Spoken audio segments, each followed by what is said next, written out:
Assalamualaikum warahmatullahi wabarakatuh. Perkenalkan, nama saya Ratna dengan NIM 2320203861211059. Di video ini saya akan menjelaskan sedikit tentang keseimbangan ISLM dengan pendekatan ekonomi Islam. Pengertian keseimbangan kurva ISLM. Keseimbangan kurva ISLM adalah konsep dalam ekonomi makro yang menjelaskan interaksi antara pasar barang dan pasar uang.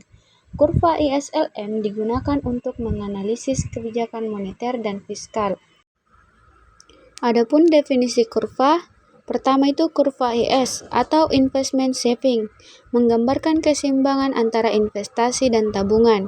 Kedua, kurva LM atau liquidity money, menggambarkan keseimbangan antara likuiditas dan tingkat suku bunga. Selanjutnya, keseimbangan ISLM. 1. Kurva IS menggambarkan keseimbangan antara investasi atau I dan tabungan atau S berdasarkan prinsip syariah. Kedua, kurva LM menggambarkan keseimbangan antara likuiditas atau L dan permintaan uang atau M berdasarkan prinsip keadilan dan transparansi. Ketiga, keseimbangan terjadi ketika I sama dengan S dan L sama dengan M, mencapai titik keseimbangan yang adil dan transparan. Selanjutnya, instrumen kebijakan. 1. Suku bunga syariah. 2. Pajak zakat dan infak. 3. Kebijakan fiskal yang mendukung pengembangan sektor real. 4. Pengawasan dan pengaturan transaksi keuangan syariah. 5. Pengembangan industri halal. Dan yang keenam, peningkatan pendidikan ekonomi syariah. Selanjutnya, faktor yang mempengaruhi. Pertama, kebijakan moneter syariah atau bank sentral syariah.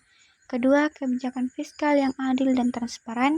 Ketiga, perubahan preferensi konsumsi berdasarkan nilai-nilai Islam. 4. Perubahan teknologi yang sesuai dengan prinsip syariah. 5. Perubahan harga berdasarkan mekanisme pasar yang adil. 6. Kebijakan perdagangan internasional. Dan yang ketujuh, perubahan politik dan keamanan. Adapun contoh implementasi. 1. Sistem perbankan syariah di Indonesia. 2. Kebijakan moneter Bank Indonesia Syariah. 3. Program zakat dan infak di berbagai negara muslim. 4. Pengembangan industri halal di Malaysia. Dan yang kelima, kebijakan ekonomi syariah di Iran. Selanjutnya, manfaatnya. 1. Itu meningkatkan keadilan sosial dan ekonomi, mengurangi ketimpangan pendapatan, meningkatkan stabilitas ekonomi, mengembangkan sektor real yang produktif, dan meningkatkan kesadaran serta kepatuhan syariah.